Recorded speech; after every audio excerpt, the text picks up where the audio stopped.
Good evening, everyone. I think we're ready to begin. My name is Jill Dolan. I'm the Dean of the College at Princeton University, where I'm also honored to be on the faculty of the English Department, the Gender and Sexuality Studies program, and the Theater Studies program in the Lewis Center for the Arts.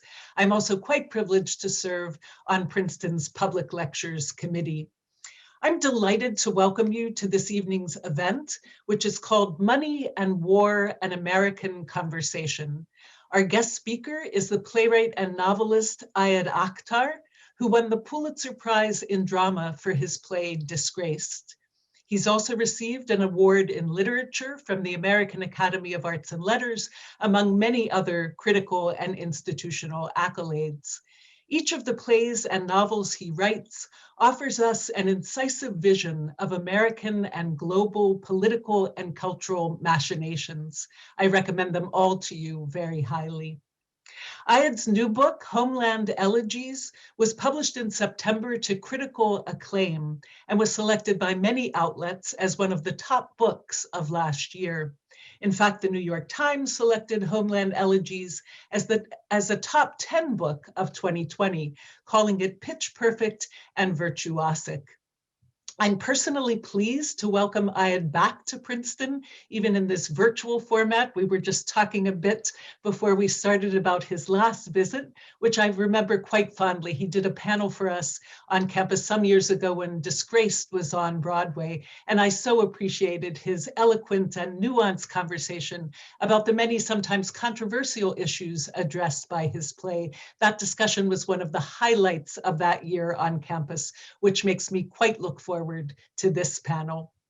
I'd also like to welcome our discussants for this evening's conversation.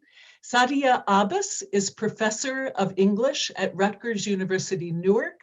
She is the co-founder and co-editor of Ideas and Futures, which is an interdisciplinary platform that emerged as a response to COVID-19 and focuses on reimagining our societies beyond the pandemic. She's the author of the novel The Empty Room and of the book At Freedom's Limit, Islam and the Postcolonial Predicament, which was a Modern Languages Association First Book Prize winner.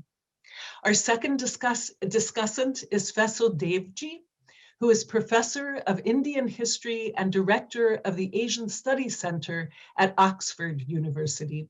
His work focuses on Indian political thought as well as modern Islam. His broader concerns address ethics and violence in a globalized world. His most recent book is Muslim Zion, Pakistan as a Political Idea. Before I turn the virtual podium over to Ayad, I'd like you to know that this event is sponsored by the Princeton University Public Lectures Spencer Trask Lecture Series. The series was founded in 1891 with a gift from Spencer Trask, who is of the class of 1866, for the purpose of supporting public lectures at the university on subjects of current philosophical, artistic, or scientific interest. Our co-sponsors for tonight's event are Labyrinth Books, the McCarter Theater Center, and the Princeton Public Library, as well as Princeton's Lewis Center for the Arts, the Office of the Dean of Religious Life, and the Office of Diversity and Inclusion. I thank each of our co-sponsors for their partnership in providing this platform. Just a couple housekeeping notes. The panelists have kindly agreed to make time at the end of the program for audience questions. Please use the Q&A button at the bottom of your screen to submit your question at any time during the event. Also, please know that live captioning is available, so take a moment to turn on this feature now if you'd like to view the captions. And now it's my great pleasure to welcome Ayad Akhtar, who will begin our time together by reading the overture from Homeland Elegies. Thank you all very much for being with us today. Ayad. Thanks, Jill. So I'm going to start with a reading from the opening of the book called The Overture. It's Overture to America. I had a professor in college, Mary Maroney, who taught Melville and Emerson, and who the once famous Norman O. Brown, her mentor, called the finest mind of her generation. a diminutive, cherubic woman in her early 30s with a resemblance to a Raphaelesque Puto that was not incidental. Her parents had immigrated from Urbino, a scholar of staggering erudition who quoted as easily from the Eddas and Hannah Arendt as she did from Moby Dick, a lesbian, which I only mention because she did often, a lecturer whose turns of phrase were sharp as a German paring knife, could score the brain's gray matter and carve out new grooves along which old thoughts would reroute, as on that February morning, 2 weeks after Bill Clinton's first inauguration, when, during a class on life under early American capitalism, Mary, clearly interrupted by her own tantalizing thought, looked up from the floor at which she usually gazed as she spoke, looked up and remarked almost offhandedly that America had begun as a colony and that a colony it remained. That is, a place still defined by its plunder, where enrichment was paramount and civil order always an afterthought. The fatherland, in whose name and for whose benefit the predation continued, was no longer a physical fatherland, but a spiritual one, the American self, long trained to worship its desires, however discreet, however banal, rather than to question them, as the classical tradition taught. Ever tumescent American self-regard was the pillaging patria, she said, and the marauding years of the Reagan regime had only expressed this enduring reality of American life with greater clarity and transparency than ever before. Mary had gotten into some trouble the previous semester with similarly bracing remarks about American hegemony in the wake of Desert Storm. A student in the ROTC program taking her class complained to the administration that she was speaking out against the troops. He started a petition and set up a table in the student union. The brouhaha led to an editorial in the campus paper and threats of a protest that never actually materialized. Mary wasn't cowed. After all, this was the early 90s, and the consequences of astringent ideological fire and brimstone or sexual abuse of power while you're at it were hardly what they are today. If anyone had a problem with what she said that afternoon, I didn't hear about it. The truth is, I doubt many of us even understood what she was getting at. I certainly didn't. Worship of desire, tumescent self-regard, a colony for pillage. In her words was the power of a great negation, a corrective to a tradition of endless American self-congratulation. It was new to me. I was accustomed to the God bless light of the world exceptionalism that informed every hour I'd ever spent in history class. I'd come of age in the era of the hilltop city, gleaming for all to see. Such were the glorified tropes I learned at school, which I saw not as tropes, but truth. I saw an American benevolence in Uncle Sam's knowing glare at the post office, heard an American abundance in the canned laugh tracks on the sitcoms I watched every night with my mother, felt an American security and strength as I pedaled my 10-speed Schwinn past split level and 2-story homes in the middle class subdivision where I grew up. Of course, my father was a great fan of America back then. To him, there was no greater place in the world, nowhere you could do more, have more, be more. He couldn't get enough of it, camping in the Tetons, driving through Death Valley, riding to the top of the arch in St. Louis before hopping a riverboat down to Louisiana to fish for bass in the bayou. He loved visiting the historic sites. We had framed our photos of trips to Monticello and Saratoga and to the house on Beale Street in Brookline where the Kennedy brothers were born. I recall a Saturday morning in Philadelphia when I was 8 and father scolding me for whining through a crowded tour of rooms somehow connected to the Constitution. When it was over, we took a cab to the famous steps at the museum and he raced me to the top, letting me win in homage to Rocky Balboa.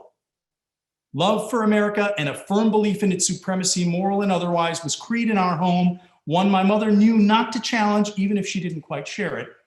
Like both Mary's parents, as I would later learn from Mary herself, my mother never found in the various bounties of her new country anything like sufficient compensation for the loss of what she'd left behind. I don't think mother ever felt at home here. She thought Americans materialistic and couldn't understand what was so holy about the orgy of acquisition they called Christmas. She was put off that everyone always asked where she was from and never seemed bothered that they had no idea what she was talking about when she told them. Americans were ignorant not only of geography, but of history too. And most troubling to her was what she thought connected to this disregard of the important things, namely the American denial of aging and death. This last irritation would yield a malevolent concretion over the years, a terror-inducing bête noire that saw her to her grave. The thought that growing old here would mean her eventual sequestering and expiration in a home that was nothing like one. My mother's views, however rarely voiced, should have prepared me to understand Mary's dyspeptic take on this country, but they didn't. Not even my Islam prepared me to see what Mary saw, not even after 9/11. I remember a letter from her in the months following that terrifying day in September that changed Muslim lives in America forever, a 10-page missive in which she encouraged me to take heart, to learn what I could from the trouble ahead, confiding that her struggles as a gay woman in this country, the sense of siege, the unceasing assaults on her quest for wholeness, the roughness of her route to autonomy and authenticity, that all these had been but fires beneath her crucible, provoking creative rage, tempering sentimentality, releasing her from hope in ideology. Use the difficulty, make it your own, was her admonition. Difficulty had been the flintstone against which her powers of analysis were sharpened, the how and why of what she saw, but which I still wouldn't truly see with my own eyes for 15 years to come, my deepening travails as a Muslim in this country notwithstanding.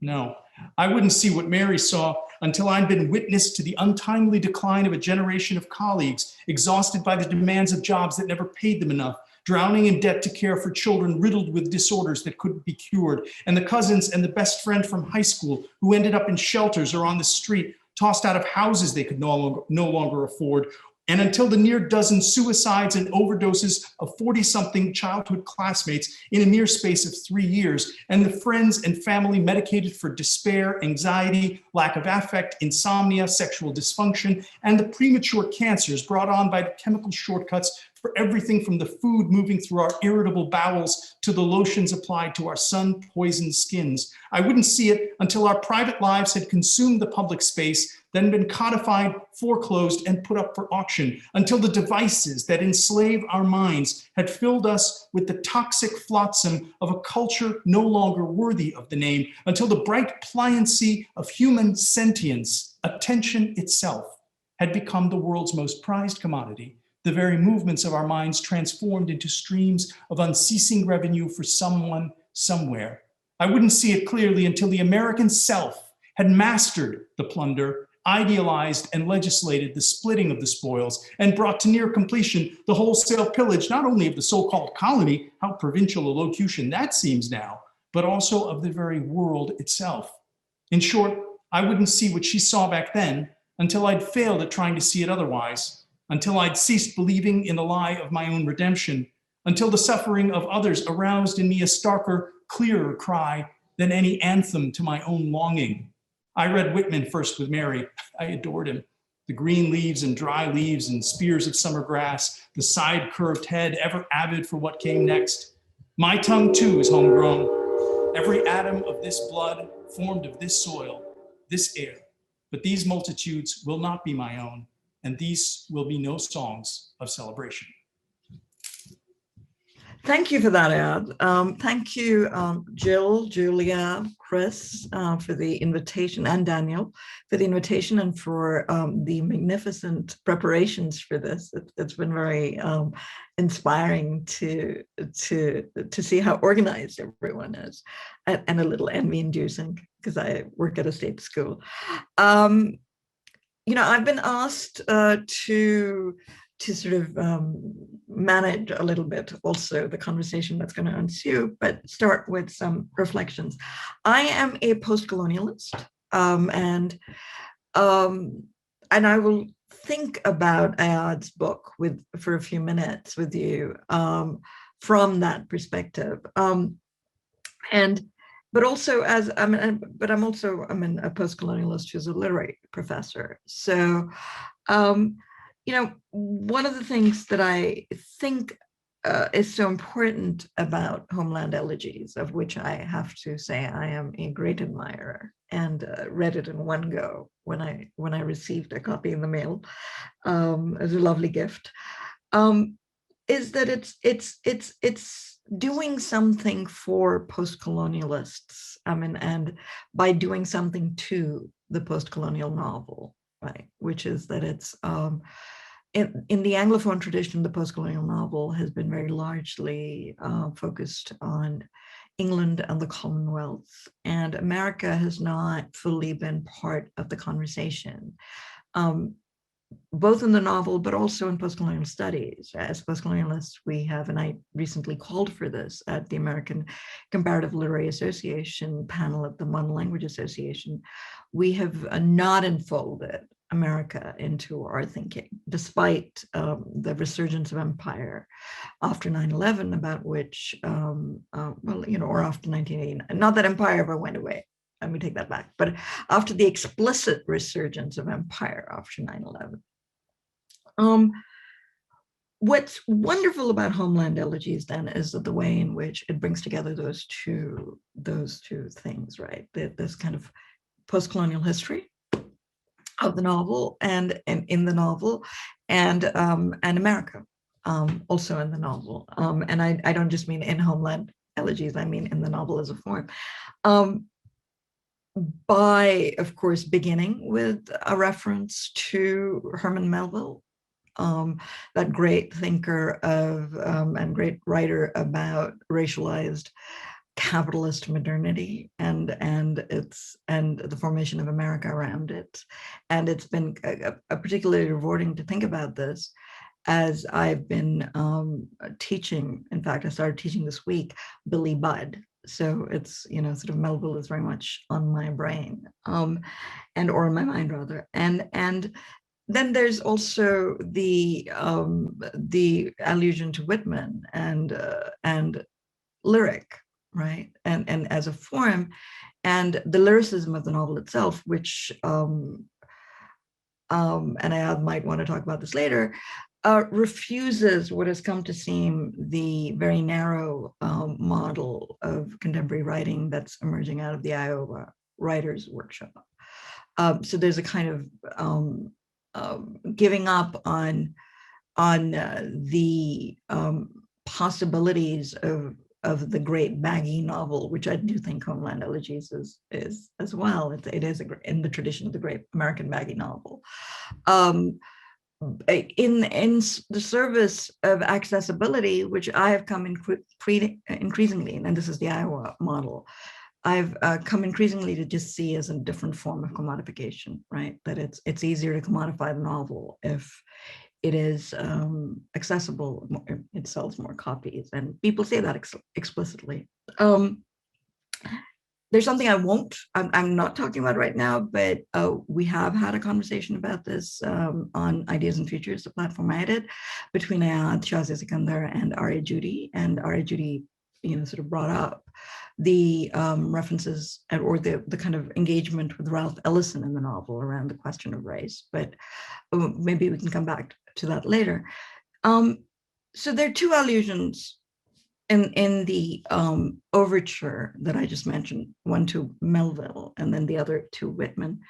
There's a third one, and that brings together the post-colonial as well. And I don't know how conscious it was for Ayad, but it's certainly there, and I heard it. And that's in the Lost Line, when which says, "Every atom of this blood formed of the soil, this air, but these multitudes will not be my own." So there's obviously the kind of critique of, or the implicit play on this notion of the blood and soil nation.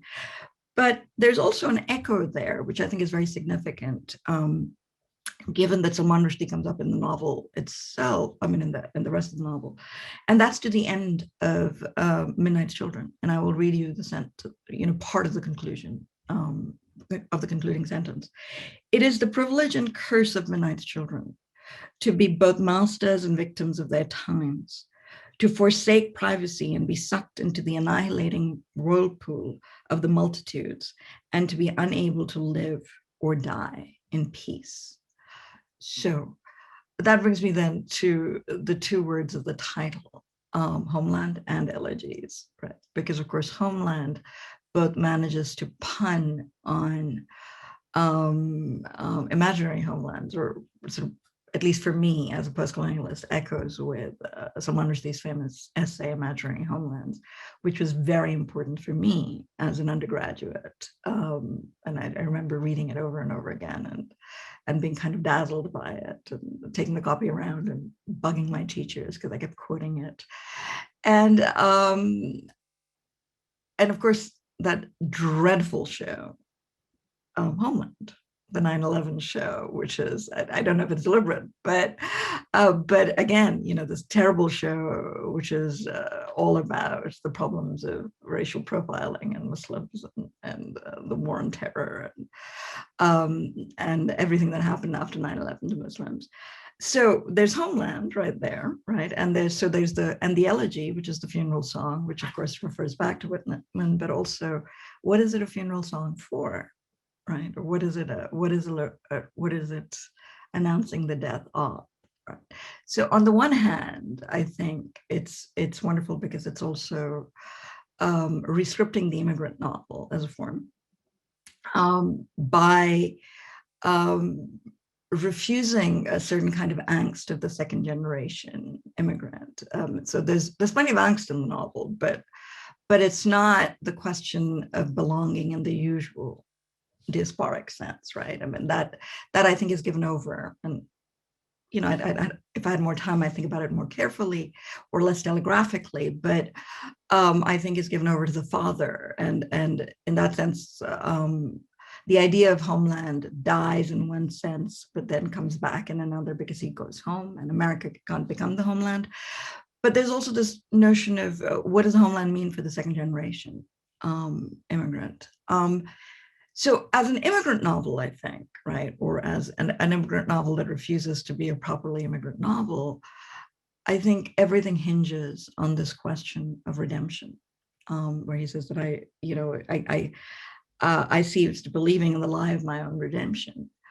And for me, that has always been, it kind of resonates with a thought I've had for a long time, and that I brought up in relation to Shazia Sikandar's work. And Shazia, of course, has been in conversation with Ayad over, over time and all kinds of work.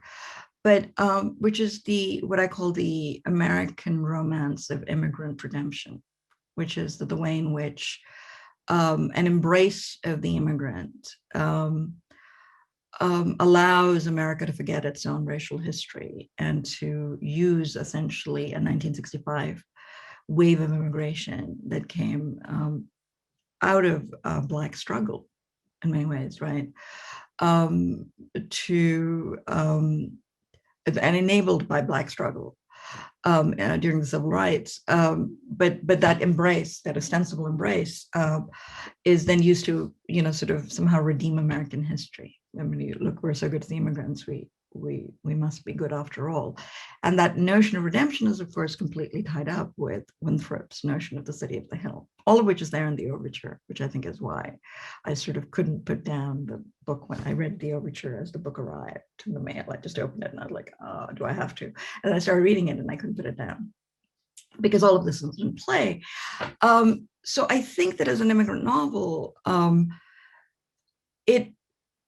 it really does rewrite a kind of post-colonial diasporic narrative, and by not being an immigrant novel in any proper sense that I recognize, and it becomes instead a novel about America as a whole, and America's extraordinarily violent history, which is there in all kinds of ways, marked both by Melville and Whitman, who and Whitman's own antebellum history, but and his views around the Civil War. And in fact, I'm thinking of Melville's magnificent poem "Reconciliation," which I teach, but also it's about America as a sort of and its capitalist, as it kind of inhabits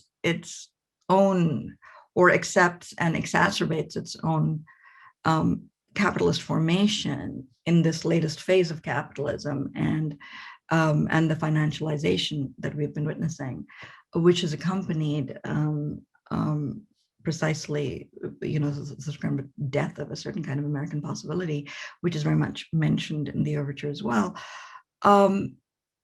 and which had a lot to do with Trump's election, I think, right? So the novel takes that 9/11 moment, and which is not its inaugural moment at all, but in fact absorbs it into this longer history of race, capital, and immigration, and produces a very, very different meditation on America through that lens.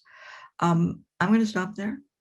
and I'm going to hand this over to Faisal, who has thoughts, and then we'll sort of follow a free-flowing format. Thanks very much, Sadia. I have to say, I'm not as repulsed by the series Homeland as you are, in part because it's obviously an interesting symptom of American popular culture, but also because I can't get my fill of Carrie. You know, how can she possibly be on edge all the time? But maybe that too is a part of the America that Ayad's novel so wonderfully explores. But let me pick up on what you said about the immigrant novel, because you know what struck me the moment I began reading Homeland Elegies was how it breaks the mold of the immigrant novel. If we take the immigrant novel as being a form that preeminently is about a struggle of contending loyalties, the new world, the old world one has left, or of negotiated identities, in which some kind of fit is sought within a context that is always given. Certain things may change about it, but generally its parameters are given. And Ayad's novel doesn't do this at all, if I'm correct. And it reminded me, you know, when I was, and I just wonder whether this has something to do with the great alteration of racial politics we have seen recently, and with which the novel also deals. Now, of course, there's a kind of trickery of history here, because the novel was written and published before the recent US elections. But now that we have had them, it's impossible to look back upon it without taking those elections into consideration. And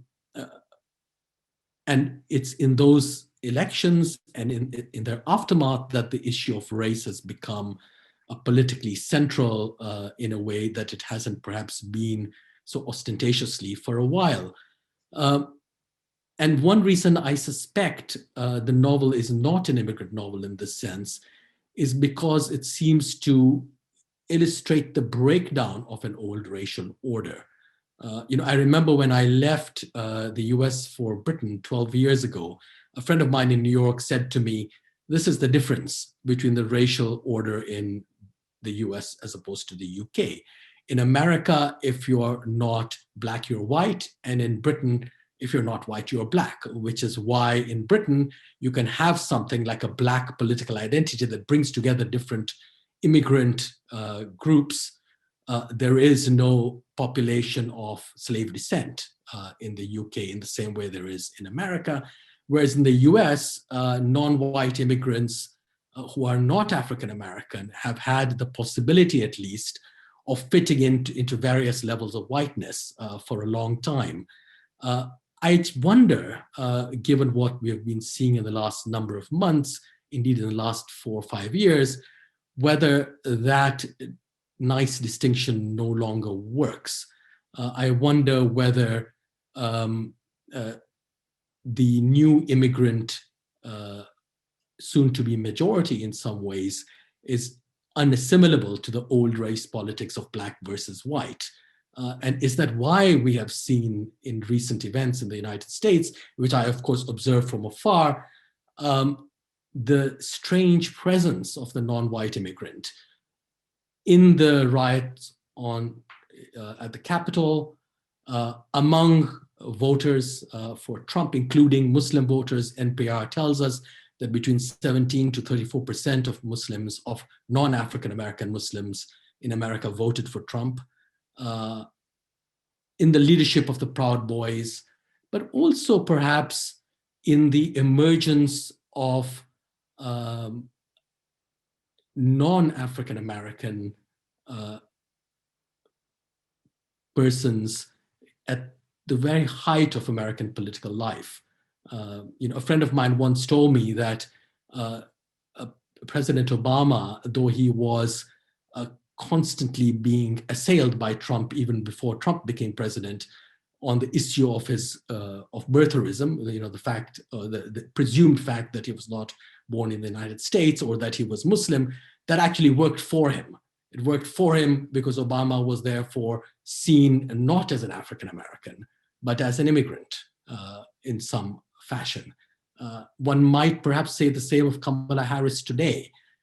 The way in which the non-white immigrant, as it were, takes the place of the African American after, for so many decades, actually, and this goes back to what you were saying earlier, Sadia, pushing the African American further out, beyond the acceptable realms of political and cultural life.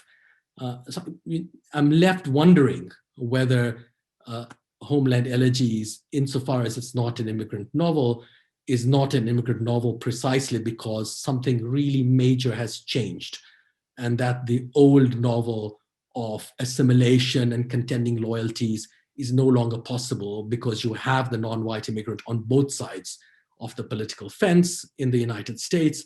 And insofar as they're on both sides of the American fence, the black and white racial politics of the past might be at its last moment. Is that why perhaps we see its apparent reemergence in the way it's been happening before us on television screens for months, if not years now? Ayaz, do you want to respond to what we've said, or should we take it that way? Sure, I'm taking it in. I mean, it's I'm particularly taking these last comments that Fazil you just made about the fundamental shift in American life, or the racial politics, or the composition of racial politics within political power, as somehow signaling a change that I may have been somatizing or digesting without even sort of understanding it. I'm sort of just thinking that through now as I've heard it. And of course, Sadia, I mean, everything that you outlined is, was part of what I was swimming in as I was writing the book, and it's obviously so gratifying to be read, which is a very simple thing, but seems to be increasingly hard to come by these days, as you and I have discussed.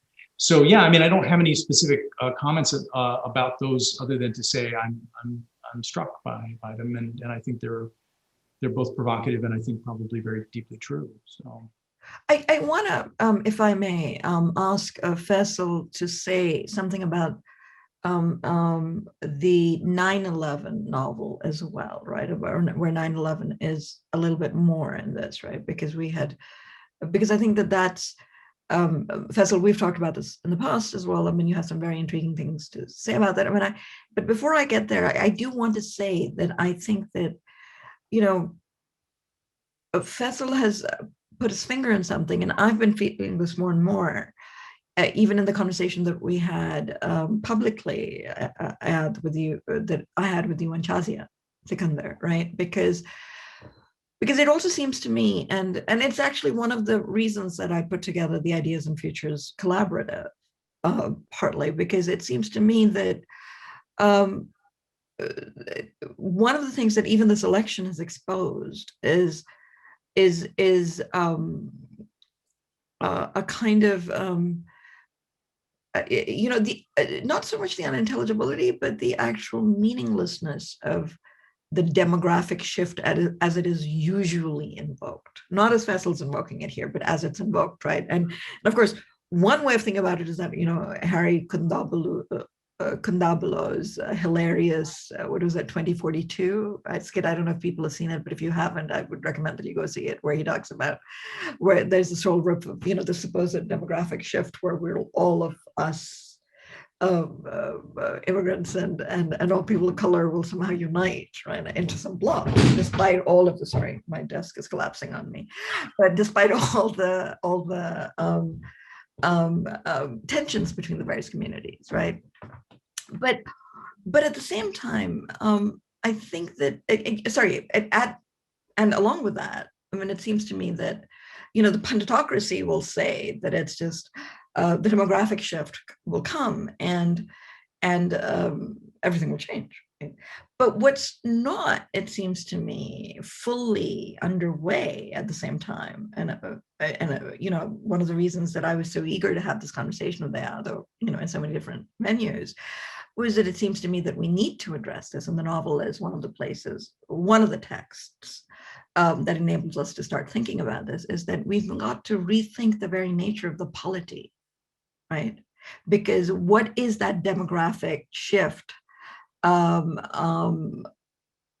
is this demographic shift going to actually consist of? Like, how are we going to all live together nonetheless, right? What is, and that I think is a question for us globally at the moment, right? What, I mean, I was talking about this earlier to Ari Judy, who, you know, why does BLM resonate with a truck driver in Pakistan, for instance, you know, who did that wonderful portrait? And so at some level, I think what's at stake is, what is the nature of the state in neoliberal capital, right? And what's the way out? And in neoliberal capital defined by catastrophic climate change, you know, so as extinction is now the horizon, right? So what's polity going to look like? So demographic shift there is, it just becomes some kind of cipher for, oh, well, white people won't rule the world anymore. I mean, I think, you know, absolutely. And I think that one of the paradoxes of the book is that the two sort of portraits of politics of what, you know, person of men of color in the book, you know, the father in the book and Mike Jacobs, both men of color, they both talk politics, their political identities are, and they're both Trump voters. And which is, you know, which is an inversion. I mean, it was not necessarily a conscious inversion. The portraits that I was drawing from the original articles, you know, there was some resonance there, but I think it does speak to a kind of, you know, we talk about the demographic shift as if there is some sort of at least ideological utopia ahead of us, that once that demography changes, that everything's going to be fine. But I think what we're looking at, and you can see it in the recent work of Charles Blow, for example, that who's beginning to articulate a kind of balkanization, I think, of the country along the lines of racial identity. And what that means in terms of where we're headed might be considerably more complicated and maybe darker than we recognize, which is, I think, one of the sort of, you know, it's one of the undertow melodies of the book, is that all is not well. And Donald Trump is not the reason all is not well. Yeah. Faisal, also the 9/11 point that got. Yeah, I wonder, you know, perhaps, Aya, do you have a kind of 9/11 passage perhaps you might want to read, and then we can talk about it? Yeah, for sure, for sure. You know that I do because we were prepared. Okay, so this is later in the book, the narrator, who has my name and many of the facts of my life, but is not exactly me. I know that people don't believe that, but it's true. Is having a romantic involvement with another Pakistani American-born Pakistani woman, and the subject turns to 9/11, and he starts telling the story of what happened to him on that day. So I'm just going to read from the beginning of it. He says, "Back then I had a TV in my bedroom, and the first thing I would do when I got up was turn it on for the weather. That morning, though, I remember they were showing a live feed of a fire in the upper floors of the first tower. The announcers kept saying a small plane had hit the tower, and I remember thinking as I went into the bathroom of JFK Jr.'s plane going down in the Atlantic Ocean. I was putting toothpaste on my toothbrush when I heard someone cry out on the television. I went back into the bedroom and saw there'd been a new explosion. Another plane had hit the tower. I knew right then. I don't know how I knew, but I did." "Knew what?" Asha asked. "That it was us, that we did this." She was quiet, but her guarded look wasn't hard for me to read. If I was cannier, dear reader, I would recast that expression on her face, offer an airbrushed look of offense as prelude to a vociferous objection on her part, then follow it all with a concocted back and forth that made clear her Muslim horror over the attacks, no different in kind from that of any non-Muslim. If I cared less about it all, I would write it that way to save myself the likely grief ahead. But I won't write it that way because that's not what happened. She didn't speak because, like me, she was used to the sermons and family dinners replete with complaint about murderous American meddling, worry over Muslim land and lives lost, praise of Hitler and rage against Israel, self-reproach about the pathetic state of our own imperial destiny. Like me, she'd heard many times that a figure would rise among us to overthrow the illegitimate rule of these Europeans and neo-Europeans, that we were destined to take the world back from these spiritual ghosts one day. They turned their back on God for money, and we knew that could only end badly. They were a category of human with no measure beyond themselves. They honored nothing. It was no surprise the very planet itself was dying under their watch of their short-sighted empire. The day would come when we would take it all back and restore to it a rightful holiness. She'd heard it all so many times, though we would both hear it less and less after the attacks. She looked away now with the subtlest of discouraged nods, the expression on her face, I thought, charged with chagrin. No, it goes on, but I'm not going to keep going on. So. Yeah, no, I just want to, perhaps, let the audience know, those of them who haven't read your book yet, that 9/11 is incredibly powerfully portrayed in it, except as Sadia was saying earlier, it's somewhat tangential, nevertheless, to the book, yet it radiates meaning throughout it, in all of it. And I just thought, just in the way that I suspect you're breaking the immigrant novel, here too, you're breaking something that doesn't even quite exist, in the sense that I don't think there has been a successful 9/11 novel, and I don't think that's accidental. Because if you conceive of such a novel, either as beginning, Sadia was telling us, with the event, or as somehow leading up to the event.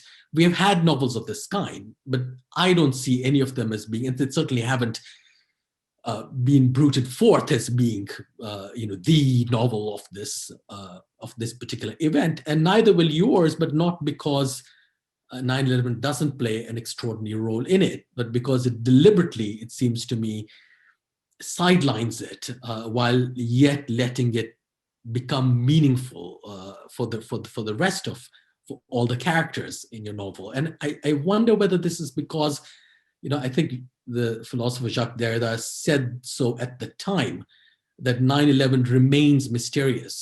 It doesn't even have a name of its own. It's called 9/11. It's a kind of a numerical form of dating, abbreviated at that. And perhaps this is why it has so far been a literary failure. And a friend of mine, Leslie Dunton Downer, wrote shortly, not so long after 9/11 itself, a very interesting piece on how 9/11 has the only literary achievement it has resulted in is the 9/11 report, which is, of course, a government report, which you will recall became an enormous bestseller, the only such report ever to become a bestseller. And she pointed out how interesting it was that the report was constructed like an epic. The funny thing about America and American history, and there's so much of it in your book, Ayad, is that neither the Revolution nor the Civil War, which you would think are truly instances of epic, have received epic treatment in literary terms. They have received a lot of treatment, of course. But there is no great epic, to my mind, of either the Revolution or the Civil War. But 9/11 does have an epic, if only the 9/11 report, in which the event nevertheless remains mysterious. And like an epic, it begins in medias res. It follows the literary conventions, Leslie pointed out, to an epic. But again, one at whose heart remains a hole, a mystery. We can't quite figure out what happened, why people did what they did. And in your book, Ayad, I just think that, also in the passage you just read out, that mystery is located in the figure of Islam and of Muslims, American Muslims, and others around the world. And it made me think how, since perhaps Rushdie, Sadia mentioned the Rushdie affair over the satanic verses, I was a student at the time at Berkeley. And I remember Cody's bookshop was bombed, which I, along with many other people who were bibliophiles, narrowly missed that bombing. But how since Rushdie, Islam has come to represent, if you will, the threat of the global. And you see this in current America in terms both of the so-called Muslim ban recently revoked, but also of the fence, the Mexican fence. How are we going to actually close off this country? Not, I think, to a specific group of people. Already with the fence and the Muslim ban, you see there's no one group of people. But if you will, to the global itself, which can no longer be dominated in the post 9/11 world. And what strikes me about this situation, but also how Islam and Muslims appear in your novel, is that there is no specificity to it, in the sense that, unlike, say, anti-Semitism, where the figure of the Jew is linked historically and prejudicially to the transnational reach of capital, and therefore linked to unhomeliness, to non-belonging, etc., all of those things that we cosmopolitanism, etc., or for that matter, communism, which is linked to capital in another way as its potential destroyer. With Islam and Muslims, there is no serious link of that kind. And so it seems to me to be a kind of floating signifier. People talk about Islamophobia as if it were something that has existed for generations and generations and perhaps even centuries. I'm not sure, because it seems to me to be a discontinuous history. When you think about in early immigration, whether to the UK or elsewhere in Europe or to the US by Muslims, they were not necessarily, certainly in Britain, even known as Muslims, even though they had been known as Muslims in the colonies that Britain had once controlled. They were suddenly defined in national or racial terms as Pakistanis or as Asians or whatever. The term Muslim, the identity Muslim, only comes really to become important again in the 1980s, after the Iranian Revolution, and certainly after the Rushdie affair. So it's a discontinuous history. And I think perhaps that's why every time there are attacks on Muslims, there are people who apparently look like Muslims, generally Sikhs, who are attacked as if by mistake. I don't think this is a mistake. I think the category Muslim is too diffuse and is not linked, attached firmly to any particular narrative of discrimination, to be identified in the way that anti-Semitism identifies its targets. And I just wonder if does that make sense in terms of the very passage you read, Ayad, about who is responsible, who's the we, and how can it be separated from the they? It seems to me that a lot of this sort of churning has to do with the non-specificity of victimhood and blame. Just to respond very briefly to that, which is a series of brilliant reflections.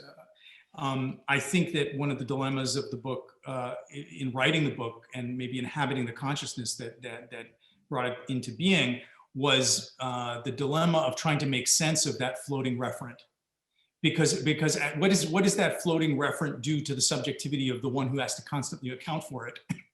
And that there might be reference in your own history or your family's history that help you to make some sense of some part of it, whether that history goes all the way back to the Crusades or whatever, some longstanding antagonism to other monotheistic traditions that, I personally believe Islam is suffering from an anxiety of influence with relation to those things, whatever, that's beside the point.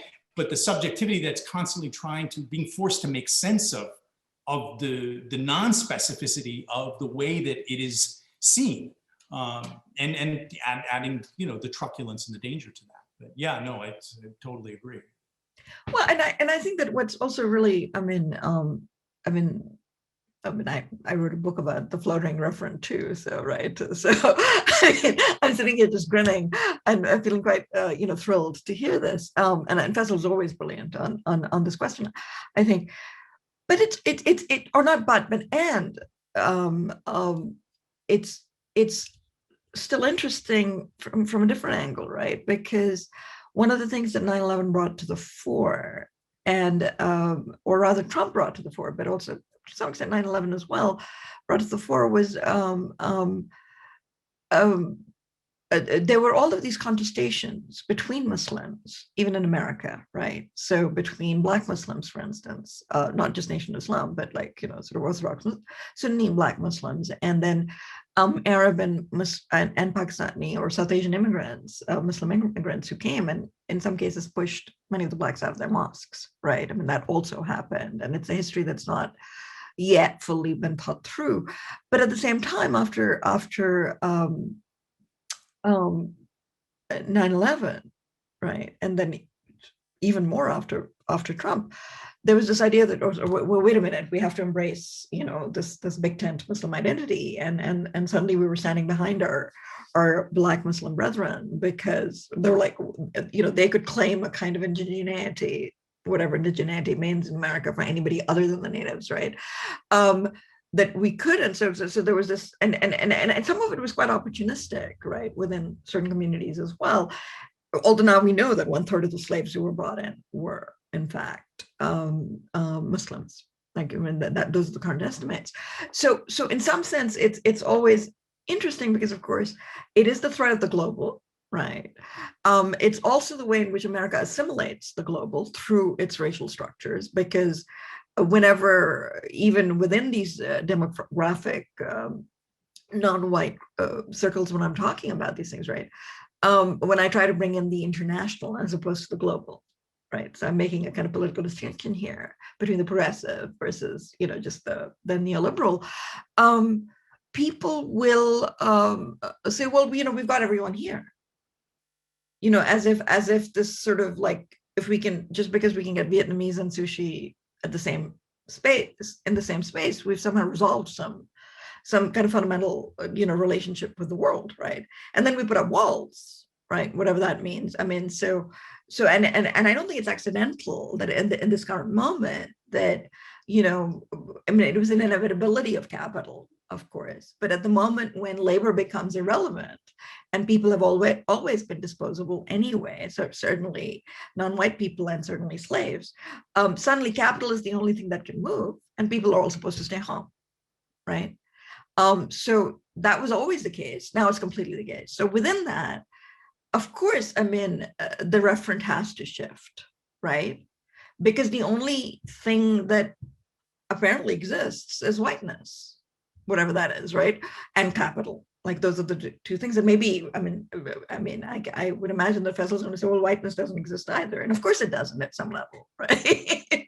But I'm thinking of Du Bois as The Souls of White Folk, which I taught last semester, where he's talking about, and maybe this is a little digressive, but I want to connect it back, where he's talking about a decolonization, right? And he's talking about the Wilsonian moment. And of course, since we're at Princeton, I think, and the whole controversy about the Woodrow Wilson Center and the name and all of that, it's appropriate to talk about Wilson. But the Wilsonian moment, which is ostensibly about national sovereignty, right?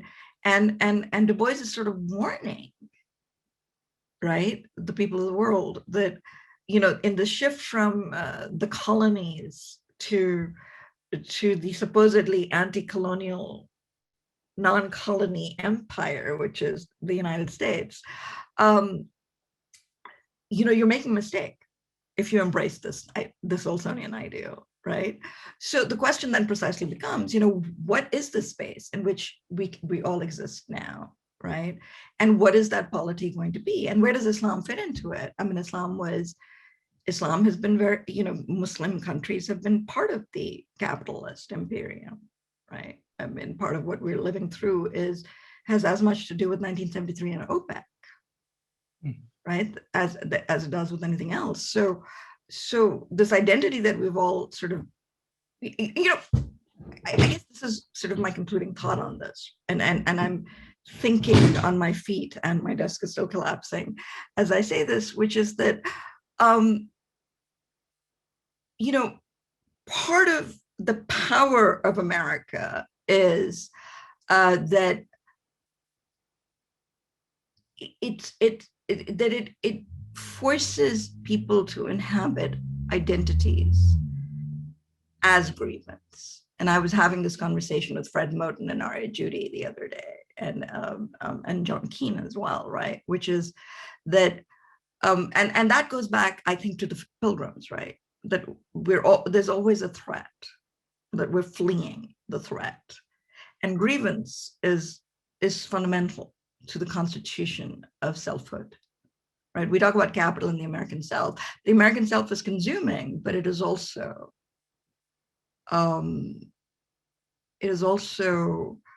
aggrieved, right? And we've seen that recently in our white stormtroopers at the Capitol as well, right? Grievance is all. So I think that in order to be part of the American discourse and dialectic, one has to, or one is invited to inhabit grievance as identity formation, right? And so when in 9/11, Islam provides a certain, the persecution of Muslims and the persecution of racial minorities is always there, right? In America, the persecution of racial minorities, not of Muslims. Muslims get added in the 80s and after the Iranian Revolution, not necessarily as Muslims at that point, but slowly after TWA, the hijacking as well as Muslims. I mean, it's an accumulative process that gets consolidated in 9/11. But there's this, you use concretion in another context, right? But there's a concretion of identity that America demands, right? And at the same time, that concretion is, of course, has no grounding, right? I mean, I think that's what Faisal is pointing out. So we're stuck with that problem. And I think that Homeland Elegies is addressing that problem in a very particular, right? Or blowing it up in a very particular way, which is probably the wrong thing to say, given the context, but still. But I think so. Does that make sense? And I think then we should open it up to the audience. No, it totally does, and it brings me to mind of the thing that you started us out with, which is Melville, and the way in which one of the things that I think that I'm trying to do with the book is to depict the process in which, as you say, things get digested here through commerce, or they get digested here through the market. And that's the right. But the thing that you're also saying is that there is a deeper emotional history, which is identification of yourself as other and then leaving someplace and coming here. And not just the economic prosperity, but the promise of economic prosperity, but the fleeing of some danger.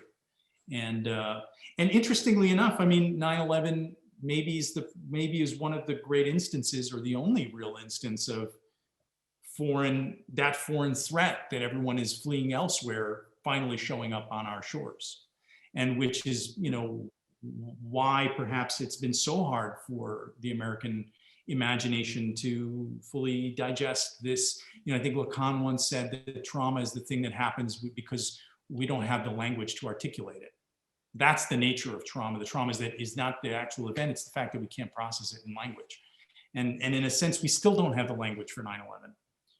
Not because it doesn't exist. I'm not sure that it's an instance of what Badiou would call an event, that is to say, something that has no precedent, which comes into being. It's that the American historical imagination is so limited, and I don't say that as a criticism, I just say that as an observation, that we're still very young. So we still don't have the tools to fully make sense of our history. Well, I think that's a perfect segue into a question that was posed in the Q&A, which is, how can literature, how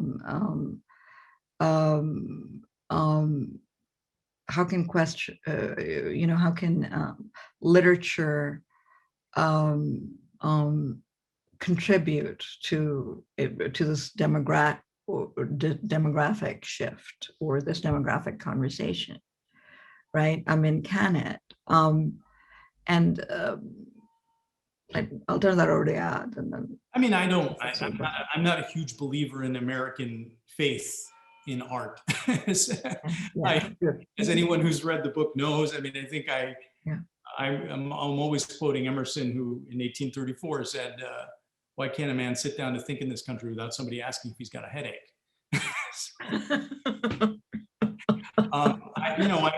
Whitman also bemoaned or believed that artists could contribute to the national discourse in a way that would galvanize opinion nationally. I think if Shelley's right and we have poets and legislators who are unacknowledged, poets and philosophers are unacknowledged legislators, then our poets and philosophers are Jay-Z, Beyonce, the Kardashians, and Donald Trump. It is the purveyors of content, the self-styled, self-appointed, and self-promoting storytellers who are monetizing the process of narrative. Those are the ones who are shaping comportment and the way that people think. And so I'm not a big believer that literature has a huge purchase on the American psyche, which doesn't mean I don't think it's important or that it's not valuable. I do think it is, but maybe not as a collective force, maybe something that moves the individual to a different level of absorption. Faisal, do you have anything to say about that?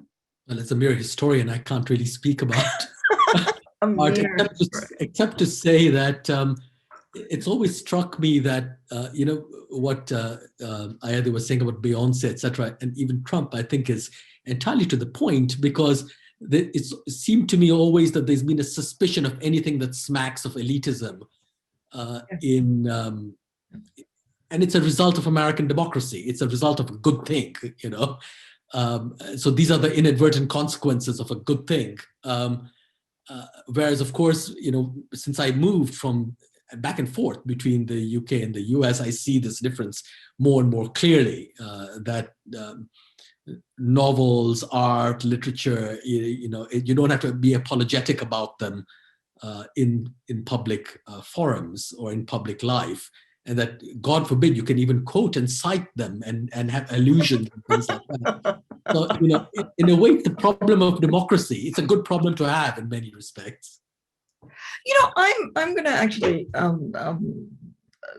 I've changed my view on that. I don't actually think it's about democracy. I'm going to push a little there. And I want to say, before I get there, I want to, one of my favorite lines in the overture, right, is, until the bright pliancy of human sentience, attention itself, had become the world's most prized commodity, the very movements of our minds transformed into streams of unceasing revenue for someone somewhere. I wouldn't see it clearly until the American self had fully mastered the plunder, right? Which I think speaks to precisely what you're talking about, right? The bright pliancy of human sentience, right? Which is, I actually think it has everything to do with capital, not with democracy, right? With the nature of American capital. I also think it has to do with something else. And this, I've been marking, and I'm teaching a course called Imagining America right now. And I started with The Searchers by John Ford. Actually, that is sort of appalling, but also wonderfully made film, right? And its racial politics. And I'm teaching Fenimore Cooper as well. And now I've mentioned him in passing in At Freedom's Limit, but I think he's going to make a bigger appearance in one of my next books. And Fenimore Cooper makes to me clearer what's at stake here, right? Because the figure of Natty Bumppo, also known as Pathfinder, also known as the Deer Slayer, also known as all these other things, right? Who's also in Lost Mohicans, is self-consciously unlettered in a way that is in opposition to the British, right? But he's also what D.H. Lawrence called the cold stoic killer, right? And so I think that differentiation has everything to do with a certain kind of Protestant origin. I'm thinking also of Bermuda's, fleeing the prelate's rage and so on. There's a certain kind of self-authorizing authenticity in a certain Protestant move that we get in post-Reformation. We certainly get in a certain Puritan in a certain line of Puritan thinking. And I think that Cooper picks it up and transfers it into, and that becomes one of the elements in Pathfinder and in this character. And because I've never understood until these last few months where this, oh shucks, I'm just an ordinary guy, but I sometimes have to kill because who else is going to do it, that you see all over American pop culture also, where it comes from. And of course, American historians have written about it. Slotkin has like 3 volumes sitting right behind me, right? Huge volumes about that, Gunfighter Nation, Regeneration Through Violence. So I think that there's interesting, and I think that also speaks to one of the first questions that was addressed to me, right? About my use of the word accessibility and the working class, right? Like, are you just missing the working class in here? I don't actually think that the American critique of elitism has to do with democracy and the working class. Right. I think it has to do with putting up boundaries around human thinking, right, to serve capital and violence. I actually think that. And I think the assumption that the working class is incapable of sophisticated thought and the systematic production of a working class that has been taught to be suspicious of complex sentences, right? Because those are elitist and liberal in Hollywood and whatever else they're supposed to be, actually comes out of a very complex genealogy in American thinking. They're certainly not Hollywood. Well, that too. I'm not gonna. I'm merely ventriloquizing, but yes, absolutely. So I mean, I actually think that I don't buy that this is about democracy in that sense. I actually think it's coming out of a very complex project. It's coming out of the American project, and we need to rethink that project very carefully. Yeah, I'm wondering, what you say about the working class. It's interesting that President Biden in his inauguration returned to the theme of the middle class, which of course had been the standard abiding theme. It is an entirely mythical category.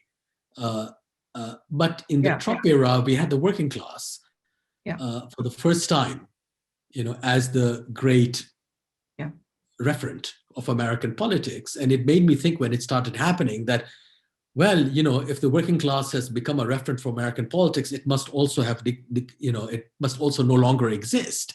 And it's what you were saying in a way, Sadia. In some senses, the post-industrial economy, the virtualization of and financialization of the economy and its globalization has really, can we really talk about a working class in America in any serious way, in any conventionally serious way? What does it mean for people involved at the lower end of a service economy these are not industrial workers, they are not a proletariat, what are they exactly? And perhaps this is one of the things that is roiling American political and social life today, that we have an utterly globalized elite, and we have no longer a working class of any conventionally defined sort. What exactly do we have? And is it perhaps the absence of these old standbys that has allowed for the apparent recrudescence of racial and other forms of identity to, as it were, take their place? Not that they ever went away, but they seem to have emerged in a much more stentorian fashion, as if to occupy space that was once marked or pigeonholed for some class, no matter how rhetorically defined. And it used to be, as I said, the middle class. And we are back to it in this administration, where that brief moment where it was only Trump who actually talked about the working class. For decades, I think, he's been the first president to talk about it. I think you're pointing to a real fundamental, sort of schism in American political history or American social history, which I think explains the difficulty the left has had, because the traditional economic base of the left which was the so-called proletariat, the Marxist proletariat group, the workers and all of that sort of thing. There really isn't, as you say, they're service economy workers, and there isn't a meaningful agglomeration, identity agglomeration around their economic interests. And so now the left has increasingly become defined by the pursuit of individual rights or rights for certain groups. But the dilemma there, politically speaking, in order to inhabit power, you do have to have some sort of a real economic basis for what it is that you're contesting. And so this ideological shift, which doesn't really have money at its center, it has a bunch of ideas at its center, valiant ideas perhaps, but they are just ideas. They're not about the money, is part of what has created this, I think, part of the weakness of the left, that there is no real source of the conservative movement. Of course, continues to be the party of property, but what is the left? But I think that also, and then we're going to wrap up with our last question because we've got 5 minutes or thereabouts left. But I think it's also that, at the very fundamental level, right? I mean, when there was, and I think Trump was using working class as a kind of, as a dog whistle, honestly, right? Because the white working class was, became the working class such as it was, even though it doesn't have much of a space in American political life just because of the nature of American liberalism.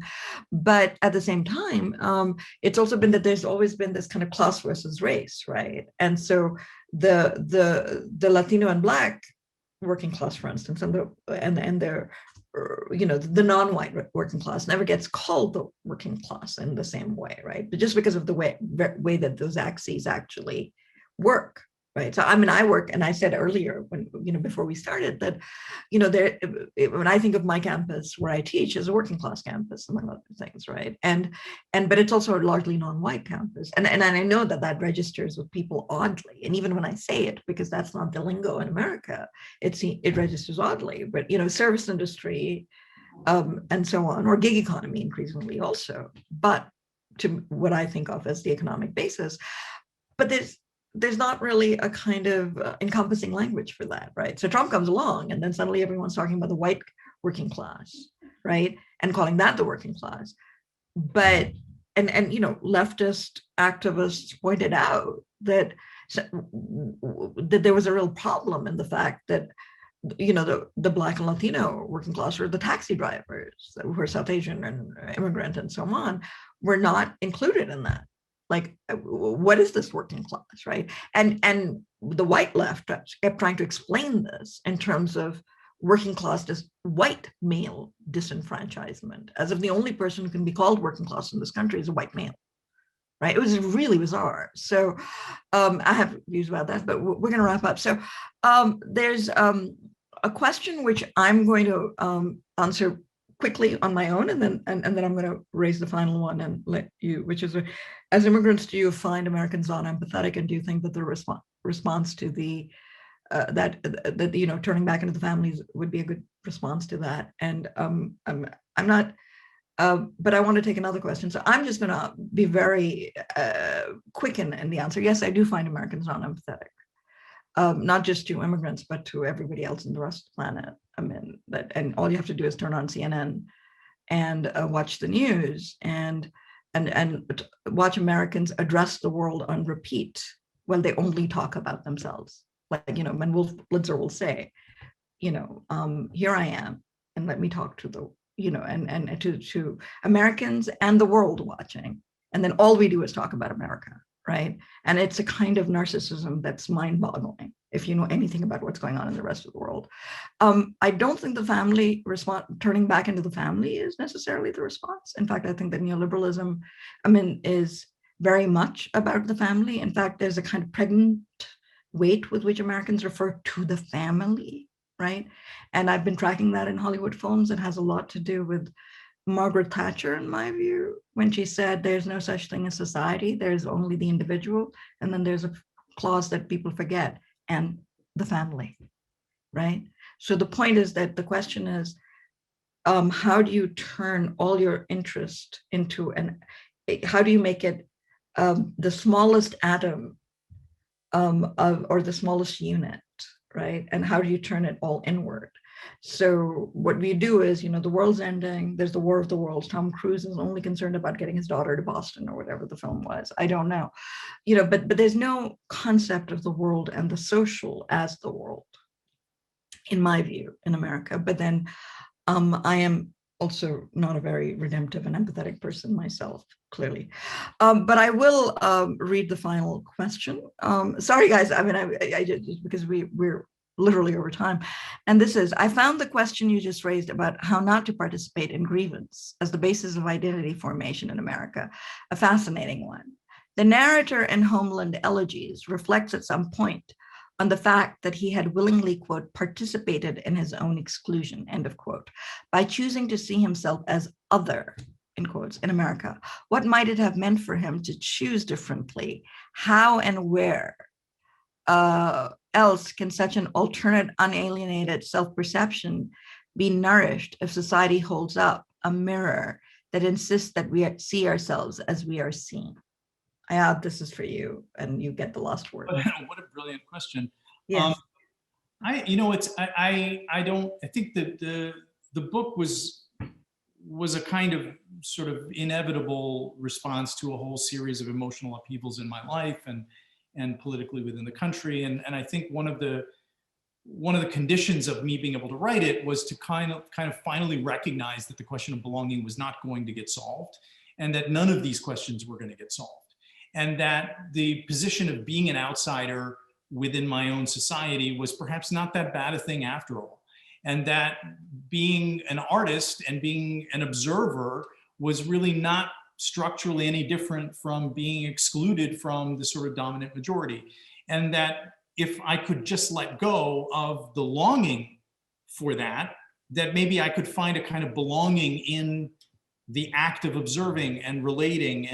And so I suppose, the very, very far-reaching question that the questioner has asked, I don't have an answer for because I don't see another choice, at least for myself. And it turns out that that's great. That's turned out just fine. Well, thank you so much, and thank you for inviting us to speak. Thank you for including me and Faisal. Thank you for having me. It was a pleasure. Thank you, everybody, and have a good evening.